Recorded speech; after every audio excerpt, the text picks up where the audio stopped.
You can also download the hard copies to the presentation, and we'll be giving you a link at the end of the session. My name is Mark Miller. I'm the CEO of Biosynthetic Technologies. We've been around for about 12 years. About 2.5 years ago, the company obtained new leadership, which is led by myself and Dr. Matt Creek, who will be doing most of the presenting today. Our focus has been to deliver innovative solutions for a sustainable future. Over the last 2 years, we've commercialized several products and extended our products into oleo derivatives. During the pandemic and lockdown, we've created some what we call prototype formulations. We focus on primarily the base fluids as ingredients, but we wanted to develop some unique products to help our customers understand how to formulate with our products. So without any further ado, I'd like to turn this over to Dr. Matt Creek, and he'll tell you a little bit more about our SLI technologies. Thanks, Mark. So we're looking forward to chatting with everyone today about SLIdes. I know there are people still streaming in. Just remember, if you have questions throughout the presentation, feel free to put them in the chat room, send them over. We'll be able to look at those. If we can't get to them by the end of the presentation, we'll get back to you, hopefully individually, to answer those as well. So as Mark mentioned, we are Biosynthetic Technologies. At the heart of our technology is what we call an SLide. And we really think SLIdes are the answer for a sustainable future. You know, our goal is to deliver innovative solutions for a sustainable future. And hopefully by the end of this presentation, we've convinced you of that. We have commercialized these SLI technology into base oils, cosmetic ingredients, and additives. And what's nice about these materials is, from a sustainability standpoint, first and foremost is they're biodegradable. If these accidentally get put into the environment, they rapidly biodegrade, meaning they're not going to sit around in the environment, say like a traditional crude oil. If they do get out in the environment, even before they biodegrade, they are non-toxic. We do full ecotoxicity testing profile on our SLIdes. They are. Oh, I apologize. It looked like I got muted there. They also do not bioaccumulate. So these materials, even while they're biodegrading, does not have the opportunity to bioaccumulate in those species. So sorry there. Now, one of the traditional issues with bio-based lubricants is they tend to have poor oxidative stability. So in the presence of oxygen, these, some oils will fall apart, especially if they have double bonds in their structure. This is another thing that we've solved with our SLI technology. But most importantly, almost all vegetable oils, traditional esters, tend to be very hydrolytically unstable, meaning you get a little bit of water in the formulation and you can rapidly have them fall apart. They create acids that further break it down. It's kind of a self-catalyzing reaction. SLIdes are dramatically enhanced when it comes to hydrolytic stability, and it has to do with the overall structure of the molecules we've developed. SLIdes in general have very good wear and extreme pressure protection in the formulations you're using them. We've tested them on a variety of elastomers in all different types of applications: gears, grease oil, gear oils, greases, hydraulic fluids. We've tested them on kind of every elastomer out there, and we see very good compatibility with these products. One very interesting aspect of SLIs, which we'll show later in this presentation, is they have phenomenal solvency. So they mix well with additives, they mix well with other base oils. They basically play very nice with others, and that's a great property, even if you're using just a few % of the SLI in your formulation. And one other thing that we have solved with this technology is traditionally bio-based base oils tend to have poor emulsibility, meaning they emulsify with water quite well, or they don't rapidly separate with water. And this is something else that the SLIdes do very, very well. Here is a quick structure of an SLide. An SLide is essentially a polymer of a free fatty acid that's been derived from some bio source. This could be, say, hyoleic acid from hyoleic soy oil. It could be 12-HSA from castor. It could be palm derived. There's lots of options in how we obtain our free fatty acid.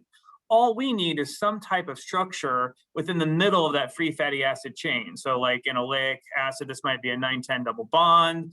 In hydroxysteric, it might be an OH group at the 12th position. We just need some functionality that we can basically polymerize the head group with that site of functionality. And what's nice about this technology is we can kind of grow it to any length we're interested in. If you need a very low viscous material, like our BT4 here, which is similar to like water, that's just one linkage of that estelide bond. Whereas if you need something that's much thicker, like our BT75 here, as you can see how slow that pours, just not trying to turn in my background, that might be 20 units that we stack together to create that increase in viscosity. We also have ability to customize these estelides between the alpha and beta group. So there's certain functionality you're looking for. Maybe it's improved hydrolytic. Maybe it's more polar. Maybe it's you want to put a sulfur or a phosphorus as part of additive chemistry. We have a lot of availability to customize these at the alpha and beta group. For the data I'm showing today, all of our estelides were derived with emulsibility, oxidative stability, and hydrolytic stability in mind for those properties. At BT, we really believe about sustainability, and what we have done is done a high-level life cycle assessment of the current products that we're manufacturing. And we did this for our castor-derived estelide that could be done for oleic-derived or palm-derived. And we started from where castor is planted, how it's grown, to how the materials are manufactured, how they're handled, and eventually how they're processed. And if you have interest, we have a white paper on our website. What's interesting is if you look at castor, it's grown in areas that essentially a lot of other things don't like to grow. So you're not competing with food. There is no genetic modification on castor, so it's all natural. It's not displacing other habitats like rainforests. It tends to grow kind of in semi-arid regions, primarily in India. And what's nice about that is castor is an introductory crop in India, so it allows kind of the poorest farmers lift themselves out of poverty by growing castor as kind of the introductory crop. And so castor has a lot of really positive things going for it from a growing perspective. What's even better is the castor industry has been highly integrated in India. So where it's grown, where it's crushed and processed, and then where the products eventually manufactured are all located in the same area. And by doing that, we're able to dramatically reduce our carbon footprint just due to less traveling. And more importantly, is we're using all of the waste streams from the castor process. As a good example, the spent crush of our castor seeds is used to file the boilers at our chemical plant that creates the steam that heats our reactors for doing that estelide reaction. So when all that is done and said, and if you look at a high level life cycle assessment, you have about -9 tons of carbon absorbed for each ton of BT product produced. And mainly all that absorption is coming from the initial growing of that castor crop where the CO2 has been absorbed.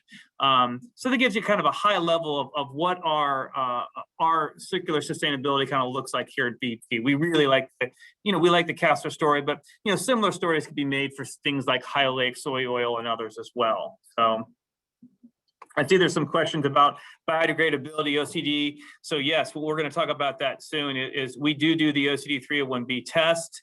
A lot of people like to make biodegradability claims, and we kind of want to set the record straight of what the actual kind of regulations say. So a product is considered to be readily biodegradable if it'll break down greater than 60% of the molecule in 28 days, and then within a 10-day window within that 20 days. Once primary biodegradation is basically started or gotten to about 10%. Ultimately, biodegradable is anything greater than 60% in that 28-day window. Inherently biodegradable, which is what a lot of people make claims about, is anything between 20 and 60%. So if your product is 20.0% biodegradable, a lot of people won't claim inherent biodegradability, even though the vast majority of it never breaks down. And non-biodegradable is anything less than 20%. So one of the first things we did for all of our products was run them through kind of the environmental performance. So we did run the OECD 301B test. The BT4 is readily biodegradable. It's 88%, and it does do 60% within that 10-day window. Our BT22 and BT75 are kind of in the mid to high 70s. They just barely miss readily, so they're ultimately biodegradable. But once again, for most applications where environmentally acceptable lubricants are required, you really need to be above 60%. Say like VGP or eco-label requirements. And what's nice is we're significantly higher than 60%, which gives us a lot of room to formulate to be able to meet those requirements in that in-use formulation. The bio content of our molecule, it actually goes up as the size of the molecule grows. We're using a non-bio-based alcohol capping for our head group, really to improve hydrolytic stability, to give it the best. There are ways to make these 100% bio-based if there is interest in that. But you can see even the BT75 has a very high bio content, and we have formulated bio-preferred products using all three of our commercial products here. We did run the OECD 107 and found low potential for all bioaccumulation. And we've run all of the OECD kind of 201, 202, 203, et cetera tests. These usually are required to be run at 100 parts per million to say make VGP or eco-label for environmentally acceptable lubricants. We've run them at 10 times that limit and saw zero issue. We've run a couple at 10,000 and seen no issue. At some point, the fish or the bacteria are swimming in oil, and so the test is kind of less reliable. But from an environmental standpoint, kind of the gold standard out there. Now, obviously, in order to be able to use these materials, first, they need to be regulatorily approved for your use, and two, there may be certain claims you're looking for as a formulator or an end product manufacturer. Right now, we have the product approved in US, Canada, REACH, Turkey REACH, Brexit, and we're currently applying for China program as well. The 22 and 75 will be approved in China here in just the next couple of weeks. The BT4, we are working on that. That should be here later this summer to this fall. So you basically can have something close to global registration when using this molecule. We are LUSC listed, so if you want to make an eco-label compliant lubricant, you can use us directly as a drop-in. We do meet bio-preferred claims, especially for the USDA. And we are approved for food contact formulation. So we have an HX1 certification, both from INS and NSF, although both of those are now NSF as purchase INS. We also, we have halal and kosher capabilities. We are vegan certified, ISO 9001. For the most part, if you need a certain certification, we can work with you to achieve that certification. So a lot of flexibility in using our products. Now we're going to be changing gears around this. It's talking a little bit about the physical properties of the material. So you can see that we rate our viscosities at 100C and 40C. The name is generally derived from the 100C viscosity, so essentially a BT4, 22, and a 75. That means ISO grades of roughly an ISO 22, an ISO 150, and an ISO 680. Viscosity index of these materials increases the longer you make that chain length. So it's about 150 for the BT4, almost 200 for BT75. So from an overall VI, this is phenomenal. It means that these molecules dramatically resist changing viscosity as a function of temperature. Because we focus so much on really good hydrolytic stability and really good oxidative stability, our pour points for this version of technology are average. They're kind of in the -21, -22. Pour point depressant technology will work with the BT4, a little bit on the BT22, and not much happens with the BT75. So if you do need to formulate, into the -30s, it is possible to use pour point depressants with this technology. Flashes are usually around 250C or higher. We keep our total acid number very low, which helps with the lifetime of the product. Good color, water is usually around 250 parts per million. We set a specification of 500 max. And then very good NOAC. So these are not very volatile molecules, which is good. And they're very shear stable as well. as I talked about, one of the great aspects of S-slides was their solvency. And we measure solvency through the aniline point, so this ASTM D611 test methodology. And here what we did is we looked at all of kind of the traditional base oils you might use in formulating a product. So PAOs, group 2s, group 3s, polyol esters, diesters, PAGs, oil-soluble PAGs. And what you can see is, traditionally, PAOs and group 3s can be challenging to formulate with from a solvency. And you have to do some work to get the additives to go in. But here you can see that the BT4 and BT22 has some of the lowest aniline points ever measured. And so that means these are very, very solvent molecules, more solvent than PAGs, more solvent than kind of traditional esters. And so that can really help, even at small percentages in formulating with that. And then to kind of highlight that, we actually have a video here that kind of shows the difference between, say, an S-slide formulation and a PAO formulation. This is a polar additive that we've colorized that we're just mixing here. As you can see on the left, on the S-slide, it readily goes in, where the PAO is working quite hard to try to solubilize that molecule. And so that kind of shows just graphically how dramatically different those are. But as I talked about, because our solvency is so good, one of the things that we're able to do is we're able to help solubilize additives into the other products. So in this case, I've used PAO again. We've put in a little additive.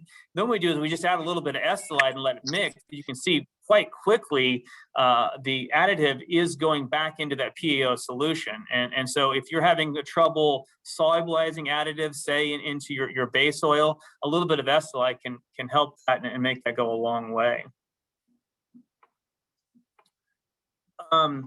One other thing we talked a lot about, and this is a traditional problem of bio-based products, is their hydrolytic stability.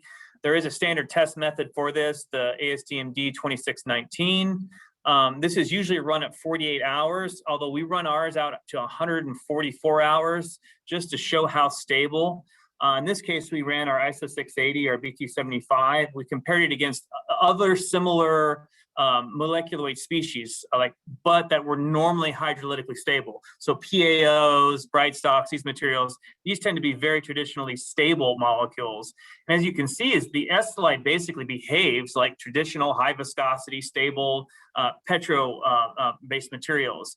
Higher viscosity esters would fall apart dramatically in this test. So very, very high tan changes. And you can see in the case of the S-slide, it's only about 0.17. So this just shows of how hydrolytically stable. It's on the order of what you see with more traditional hydrolytically stable molecules.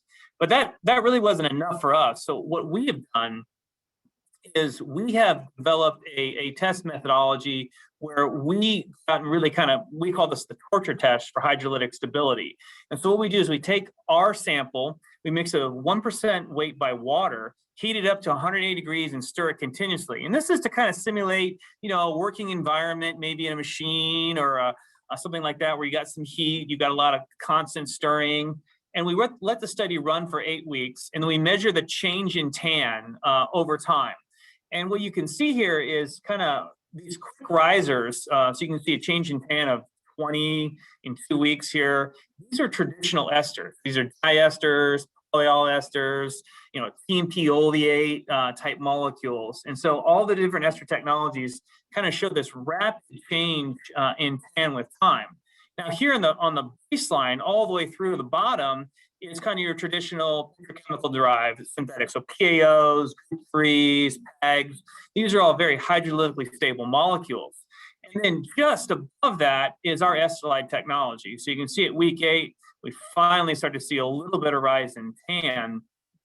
And so what you can see is our technology behaves much closer to like a PAO or a PAG than it does a traditional ester. And that really comes from the structure of the molecule. These S-slide bonds are secondary esters that are sterically hindered. So the water has a much tougher time attacking that bond than it does, say, like a primary ester like you see up here. So I think this shows that these molecules are dramatically hydrolytically stable. And a lot of our customers that formulate see very similar results in their actual field trials with these molecules. There is an effect here. The other thing that we claimed was very good oxidative stability compared to other bio-based oils. And you can see, once again, we've run the traditional base oils here. We've treated every base oil with the same antioxidant package. It was a mix of 0.5% phenolic, 0.5% aminic. We ran the RVPOT test, the ASTM-D 2272. And once again, things like highly hydrotreated group 3s or PAOs tend to have very good oxidative stability. PAGs tend to be lower, esters.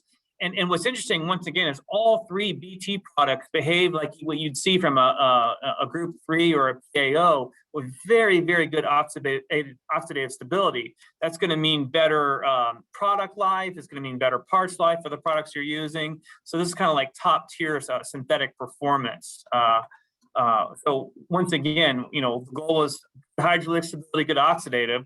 So we checked those two boxes. Last up, I talked about emulsibility. And here we have a demonstration where we have a traditional ester, and we have water on the bottom, the oil on the top. We mix them and let the mixing stop. And you can see the difference in how quickly the estolite is separating from that water layer versus the traditional ester here. And so a minute in, we've almost got separation. 2 minutes in, you can see that the water layer is quite clear. 5 minutes in, it's essentially totally separated, whereas you still see the water layer murky. So this is a good example of what demulsibility is. And this is something that estolites do very well with, even in our full formulations. And so we also feel that demulsibility, which is a traditional bugaboo of kind of bio-based products, has been dramatically enhanced with this technology. All right, so that kind of summarizes the high-level concept of the general properties of our molecules. Now we're going to be moving into our prototype formulations. And we at BT are not finished formulators here. Our goal is to sell base oils and additives to formulators to make products with. But we wanted to arm our customers and our partners with information about how our estolides perform in different types of formulations with different types of additives, and how well it mixes with different co-bases, so that you have lots of options, but allows them to basically get a head start on their formulation work. And that's why we've gone after this on these prototype formulations. We are going to focus kind of on 5 key areas today around those formulations. We'll be talking about gear oils. We're talking about greases, hydraulic fluids, metalworking fluids, and our passenger car motor oil. And the only caveat here is we are currently selling a GF5 certified PCMO under our brand name, really as a demonstration of our technology. Once again, our goal is really to partner with a finished formulator that would take that product on. So first up is gear oils. We have formulated 2 gear oils with our BT products. The first was an eco-label compliant ISO 680 gear oil that primarily used the BT 75 and 5% of an eco-label approved additive. We actually did this both at 5% and 3% treat rates. Here we just kind of ran the standard to make sure it was in grade. Pour point was -21. That's what you'd expect with us being about 95% of the molecule. But what we were really interested here is testing kind of our 4-ball weld load. So how does this extreme pressure and weld load capability occur with this molecule? And so we tested this gear oil against essentially about 9 other commercial products. So these were the commercial results of, and these are not bio-based products. These are just traditional gear oils kind of taken off the shelf. And you can see that we got a weld load of about 500 with a 5% treat rate, and about 400 with a 3% treat rate. What's really interesting is the estolide, the BT75, all by itself has a weld load of almost 200, which is kind of what the bottom tier of these results are for commercial available products. So right away, this kind of demonstrates that what we normally see is that we have good EP properties, we have good wear properties, and we have good load capabilities with this base oil technology. To dive a little deeper, though, we actually produced an ISO 220. gear oil. That was a blend of our BT22 and BT75 product. Once again, with a eco-label off-the-shelf additive package. And here we actually really dived much deeper into the overall technologies. We looked at things like, well, 4-ball wear, but we also ran like rust and test. And the idea here was we have a formulation that works, good flash, good 4-ball wear. As I told, we have very good wear properties, 0.321 in this case. And so we actually like this formulation so well as we kind of put it through some pretty serious paces against 2 commercial products on the market. And these commercial products are bio-based gear oils as well, being currently marketed and sold. And remember the things that we traditionally told you about that we're worried about: hydrolytic stability, oxidative stability, demulsibility, foam, which can be another issue with these bio-based products. We kind of put those through the pace. And so what you can see here is, VI, we have one of the better, we have the best VI that you see. Our point, as usual, is average. It meets the -9 requirement for all the 10 and 20 GB specs, but it's obviously the least effective compared to the other commercial products. Similar flashes, corrosion. But here's where it starts to get interesting, is we talk about things like rust performance, another known issue in bio-based products. We're able to easily pass, whereas we saw that commercial product fail. This is a product we grabbed off the shelf. Emulsibility here, 32380, so we get a clean break, separates in 15 minutes. The commercial products don't. They have an emulsified layer, a rag layer, and the commercial B product would not separate even after 60 minutes. Flender foam, another issue. We passed without an issue. Commercial A did not pass. Commercial B did. And so oxidative stability, we got the best oxidative stability result.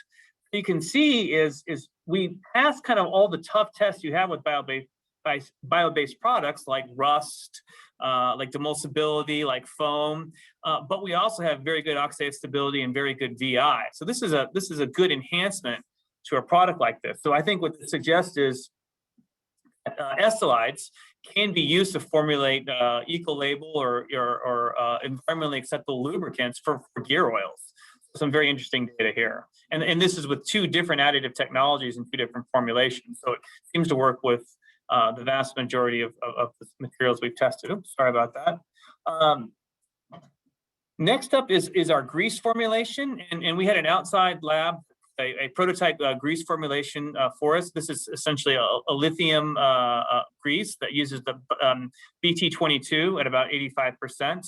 This is a preformed grease that was put together. We basically heated up to 220 and then homogenized at 6,000 PSI. Pretty standard kind of preformed lithium grease. I'll say this too, grease to me is a little bit of a black box. I am no expert, so I apologize if I say something that is not in line. I just at least wanted to show kind of the data. So we took the grease, we compared it against some GCLB specs. I mean, the good thing is a lot of other bio-based products have a hard time making quality greases, especially if you're trying to make greases where you actually cook the oil from start. And we have done that with some of our greases now. And that's usually because you have heat and you have water, and that basically you have the hydrolytic degradation that's occurring when you're cooking that grease. Whereas our premise is that estolides survive that better, and we do see that. So we have been able to make greases. But once again, a lot of the data sees similar trends we've seen before, is we get very good 4-ball wear characteristics, so low scars, good coefficient of friction, low temperature properties, -23, not shocking there once again based on the pour point. We have an okay worked penetration. We can kind of meet all the specs for, that we were targeting an LGI grade 2 grease. We got that. And so what you see is we basically meet all the specs of a traditional grease here, but once again, using the bio-based product as an oil. We are working on additional formulations for, like, say, calcium greases, calcium sulfonates, and others. And if you have any interest, please feel free to reach out to us, and we can share kind of our most recent data around that. But once again, it shows that the estolide technology seems to be applicable for making environmentally acceptable lubricants and greases from our base oil as well. All right, so next up, we do have hydraulic fluid formulations.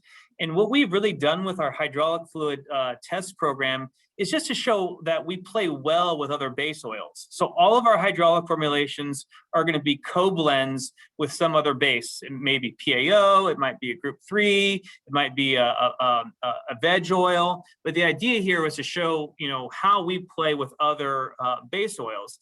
So the first up was an ISO 46 hydraulic fluid that had about 68% BT22 and then PaO2. We like this because both of these are very biodegradable materials. Used a very standard off-the-shelf hydraulic test package, 0.82. And then we put this kind of through its tests as well. You can see here the pour point has been dramatically enhanced. There is no pour point depressant actually that we've put into this specifically. But the very good pour point of the PaO2 kind of enhances the overall S-slide formulation, so we take on some of those characteristics. The flash point has been dramatically reduced. This is because of the high volatility of PaO2, but it actually has brought the overall flash of PaO2 up. So we enhanced that kind of as expected. Very oxidatively stable, so almost 800 minutes, and you can see it's a relatively small additive treat rate, so this is a good result. And then once again, hydrolytic stability with that standard ASTM 2619 test. We see almost no change in acidity, despite us being almost 70% of the formulation. And so once again, you have a very oxidatively stable, hydrolytically stable, kind of high-performing hydraulic fluid here that uses all off-the-shelf components. We have also made an ISO 68 hydraulic fluid. In this case, though, we're using a group 3 4-centistoke product that we blend. And in this case, we're about 58% of the overall formulation, and then about 40% as a group 3. We use a different additive package. In this one, this actually technically could be eco-label from an ad package standpoint. What was really interesting is we got very good, we actually put this hydraulic fluid through its full kind of environmental performance. So trying to meet, say, the VGP requirements, where you have to be greater than 60% biodegradability and non-toxic for the 201, 202, and 203. And what you see here is our OCD results came back at 77%. So this is just phenomenal. I think the good solvency of the BT products helps with this. It kind of solubilizes at group 3, allows the bugs to kind of really actively attack and biodegrade these materials. And so that's a really good result for a finished formulation. Obviously, we ran the ecotoxicity. There's always a little bit more concern with toxicity when you're actually using additives. Once you can see, we passed the 100 ppm requirements without any issue for this test.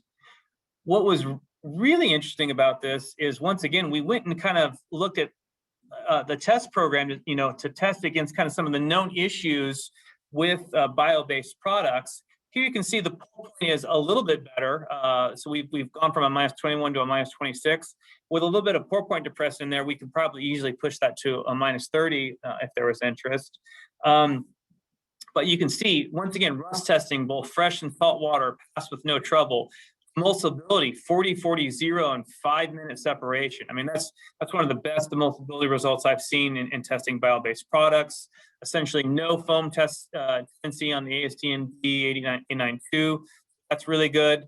Oxidative stability of 1100 minutes. That's phenomenal. And then, pretty good results on the 4-ball wear and well load for an ISO 68. We actually like this formulation so much because we think it would have applications in the marine industry, maybe like a stern tube fluid or hydraulic fluids on ships, where VGP requirements. And because of that, we actually sent this formulation to A-Gear Marine to test with their seals, which are used in stern tubes on the large ships like cruise ships. And so this is a very important test to be able to pass in order to be able to use for these type of applications. And I'm excited to say that actually for both 100% formulation as a base oil and as a co-base with our group 3, we passed the A-Gear Marine. And this is like a 6-week test. So we were really excited about that. And A-Gear thought that was really interesting from a bio-based solution as well. So it's a really good result for an interesting formulation. And then last here is, if you're interested in food grade applications where you need an H1 certified a product. We've actually formulated under a grant from the United Soybean Board a hydrolytic soy oil estolite blend that uses, once again, an off-the-shelf additive that's that are HX1 approved to make an H1 formulation. You can see we both made an ISO 46 and an ISO 68. You can see kind of the key here was just mainly changing the ratio of the BT4 and the BT22 implied in the formulation. Once again, put this through the full test of biodegradability and ecotoxicity requirements. And especially with that much additive, we wanted to make sure there's no toxicity. Came back with flying colors. We've run this against a variety of tests.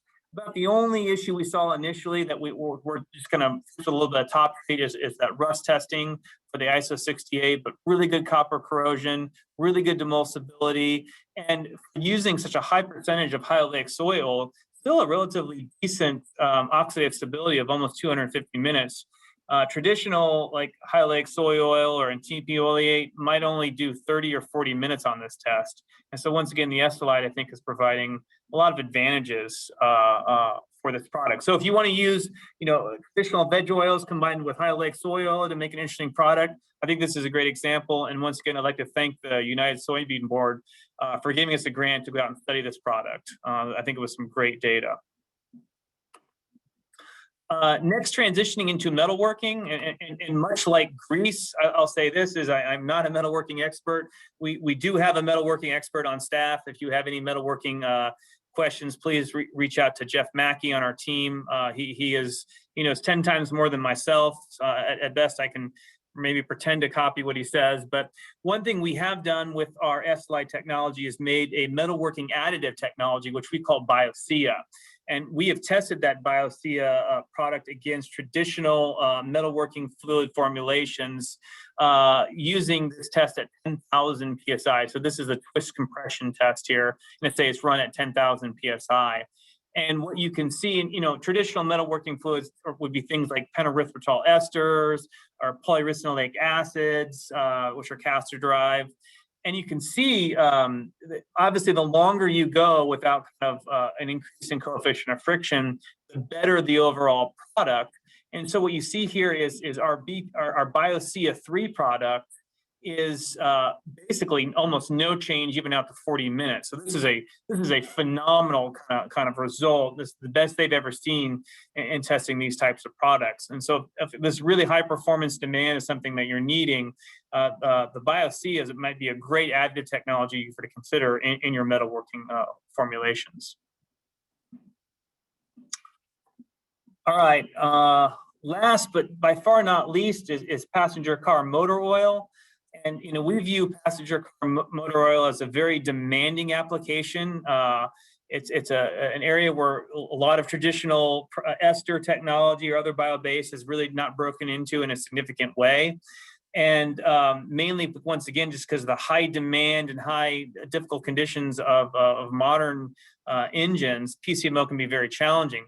One of the things that we did was formulate a 5W20 and a 5W30 and got them approved through the API test programs. And so we've passed, actually first time through the full API GF5 sequent engine tests. And so we have approved 5W20 and 5W30, where we make up about 38% of the overall formulation for the product. That actually meets bio-preferred requirements. So if you work in an area where a preferential bio-preferred purchasing program is something you're interested in, our motor oil does qualify for that, for giving you a purchasing advantage overall. Now, it should be noted that GF5 is rolling off, and we'll talk a little bit about what that means for GF6. But one of the most interesting things about this, and if you ever come to, say, like an STLE or an Elmore or something like that, and we're displaying, is we have these engines on display, and they're a really kind of cool thing to come up and see, is to demonstrate how good that Solubility technology was, is we did a taxi cab trial out in the Las Vegas desert. This was 150,000 mile in kind of the worst stop and go conditions in the super heat of Nevada. And we ran 3 of these on a conventional motor oil and 3 of them on our SLI motor oil. And then at the end of it, we actually took the engines, we cut them up to see the difference. And remember I talked about how SLIs have that great solvency. And so if you think about that, that means that we're basically cleaning off that varnish, we're cleaning off those deposits as it circulates through the engine. You can see the dramatic enhancement that that solvency and natural detergency of the S-Slide brings to the overall formulation. And so this is a really interesting result. So if you really want a super clean engine with no deposits, S-Slide motor oil is a great way to go. And we were able to push these drain intervals out to up to 10,000 miles and still get the type of cleanliness you're seeing in this picture. So I think that once again, to pass a GF, full sequence testing with these bio-based materials and such a great result from a fleet test is exciting. We've also actually done quite a bit of work with Department of Defense and others on fleet trials, and what we routinely see is of kind of all the other material, all the bio-based or re-refined materials that we work with. Folks really like the S-Slide because they just run great in the engines, and they see very good cleanliness overall. And so I think it's a great result. We are actively working on a GF6 program right now. Since this is the new requirement, we have actually completed all of the blends for a 0W20, a 5W20, and a 5W30. With the addition of our BT4 product technology, we're able to actually go all the way down to 0W20s now. And what's really cool is on this round of the technology, we are using re-refined group 2s and group 3s as our co-bases. This makes the engine oil carbon footprint even better. So it's got a really good story. It's got bio content, it meets bio preferred, it's got re-refined, so that helps from an overall life cycle assessment and carbon footprint standpoint. So this is, I think, going to be a very exciting engine oil program. We've done most of the bench testing. Everything's looking really good. We're using this time a pretty standard off-the-shelf GF6 add package. And so we're really excited with the overall results we'll see with hopefully the engine testing, which is just spinning up in the next couple of weeks here. And so hopefully by the summer or fall, we'll have an exciting new engine oil formulation to share with our partners. So if you're interested, please reach out to us because we'll be happy to share these results and component blends with our partners. Real quickly, just kind of talking about, especially when it comes to metalworking and lubricant applications, we do have 2 distributors that we're currently working with here in the United States for all metalworking technology and additives. We're working with Palmer Holland. And over in Europe for kind of all applications, especially around base oils, metalworking, those types of applications, we're working with SIP. And so if you need help, support, smaller volumes, please feel free to reach out to us or to those to our distributors so that you can get material quickly. We manufacture on 2 continents. We manufacture in India, and we manufacture here in the United States. We warehouse our product in Europe, in the United States, and in Asia as well. And so we can pretty quickly get you material if needed, kind of most parts of the world. And so we've got redundancy in manufacturing. We've got a very strong supply chain set up. So if you need product, we can get it to you. And we have a great sampling program as well. And so if you need samples, there is a form on our website. Just follow this link. We're happy to get a sample out to you, and so you can begin testing. If you need any of the data as well from these prototype formulations to kind of get yourself ahead, we're happy to share that as well, obviously. So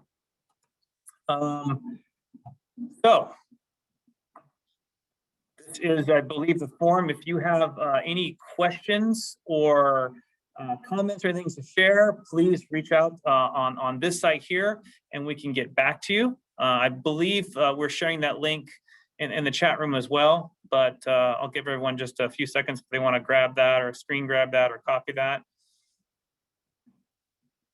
And then obviously continue to put in the chat room as necessary. While people are copying that website or getting a screenshot of that, Matt, I thought I'd go over some of the questions that we've gotten during the presentation, if you're okay with that. That'd be great. Okay, so I'm sort of starting from the top. The question was about the biodegradability data that we provided. Was it calculated or was it tested? Yeah, so all of that biodegradability is actually tested. This is not the calculated version. This is where we actually do the CO2 evolution and measure, and so that is kind of the best standard we can get for the biodegradability results. Yeah. And there's a question about the renewability of our raw materials. Could you comment on that a little bit? Yeah, so I would consider all of our raw materials, or the primary components of our raw materials, renewable, especially those that are high oleic soy oil or castor derived. You know, obviously those can be regrown, and we also do think that these, for example, from a renewability perspective, for example, if our SLI ends up in a passenger car motor oil and that's collected and re-refined, we'll expect those properties, these cuts to actually come out, probably in the heavy cuts of the refinery. And what's really exciting about that is SLIs act as asphalt rejuvenators. And so these could be used in like asphalt rejuvenation from the bottom cuts from re-refiners. And so I really view these materials both growing renewable and the actual produced product renewable as well. So. There's a question about the ISO 21469, which is a capability for use in food grade applications. Yeah, I would have to double check. Like I said, we have the HX1. I don't know as applicable to the 21469. I'll have to dig into that and I get back to you. I apologize. So my understanding is that we've not really actually run the testing on that, but we would meet the requirements of it. But it's really more focused on a finished formulation, which we're not doing. So I think it'd be as part of our ingredient, we'd be able to meet those requirements based on our toxicity and our HF1 requirements.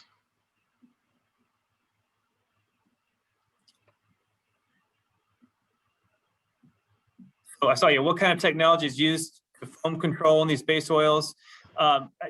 Actually, pretty much all of the standard materials that you might use for foam control seem to work very well with SLIdes, the silicone base, PDMS. Yes, those tend to work very good at relatively small treat rates for foam control. So most likely, if it's working for another ester or a team piolate or something like that, it'll work quite well in our SLI technology. There's a question for some viscosity index information. Yeah, so the VI of the BT4 is about 150, and the VI of the BT75 is about 200, and the BT22 sits right in the middle of that. So the bigger the chain, the higher the viscosity index. So. There's a question on pricing regarding our castor-based products being affected by demands in the lubricant industry, the automotive industry, and grease manufacturing. How does that affect our cost of our castor-derived materials? Yeah, it's a very good question. One of the things we've done is we've backward integrated as far as we can into India for our castor-derived materials, and so we're kind of actually working at the source. So we're able to procure those materials cost effectively early on. We've also done a lot of studies with our manufacturing partners there, so to make sure that the price we're currently offering for our base oil is something that we can maintain for many quarters, if not years, to come. And so there's not going to be a lot of price fluctuation in our materials.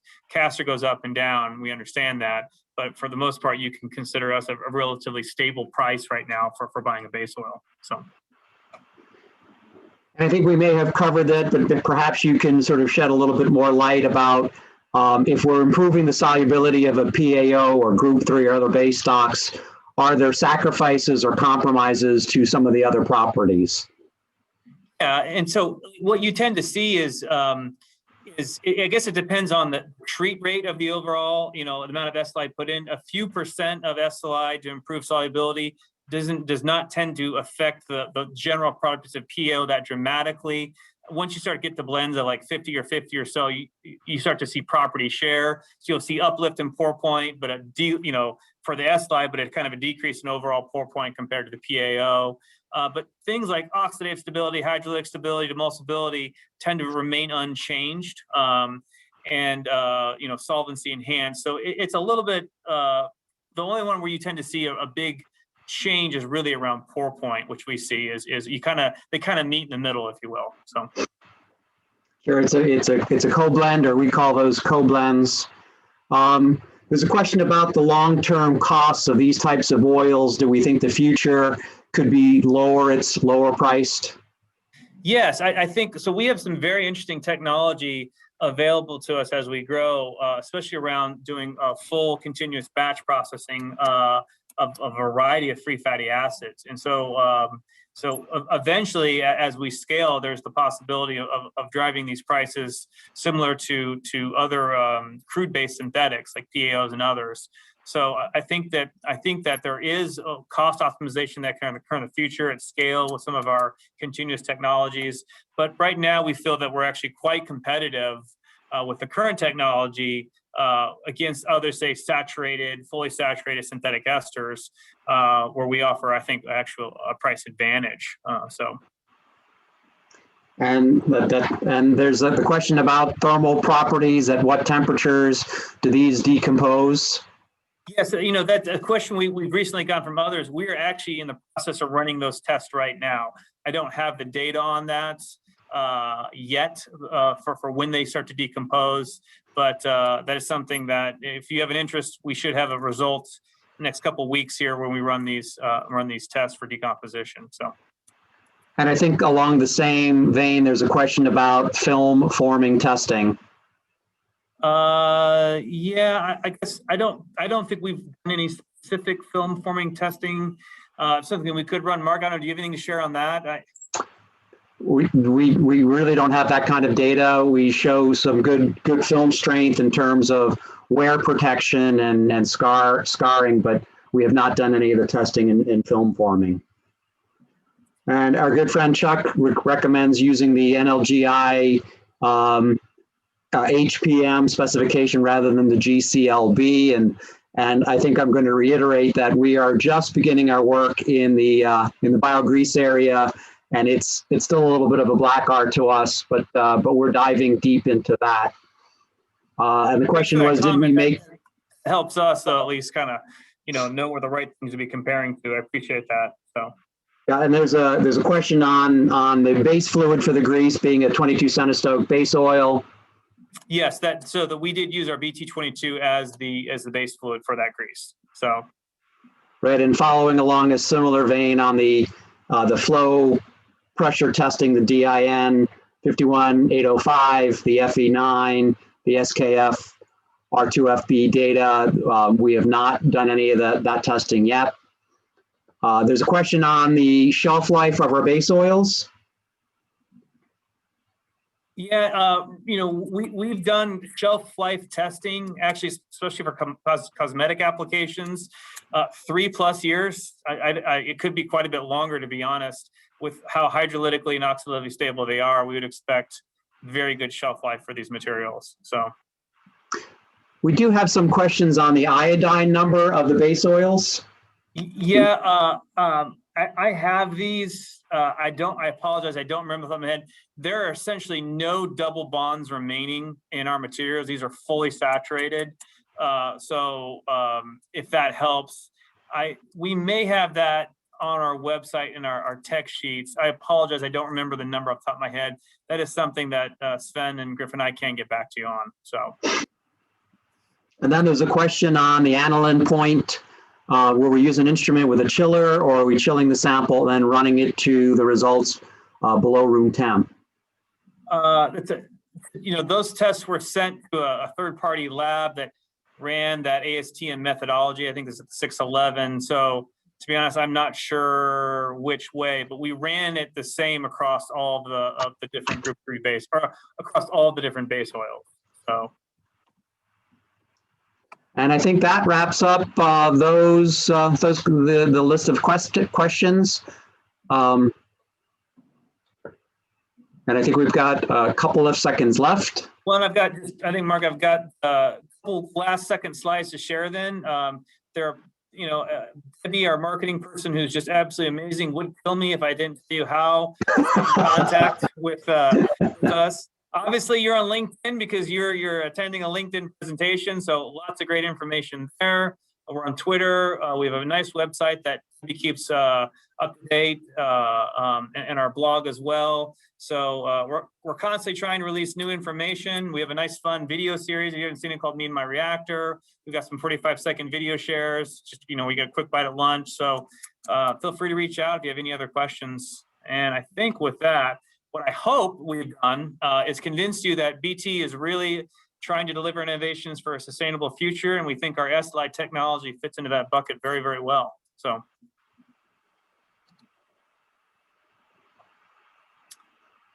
with that said, I hope everyone has a wonderful week. Stay safe, get your vaccinations, and please reach out to us if you have any questions about biosynthetic technologies.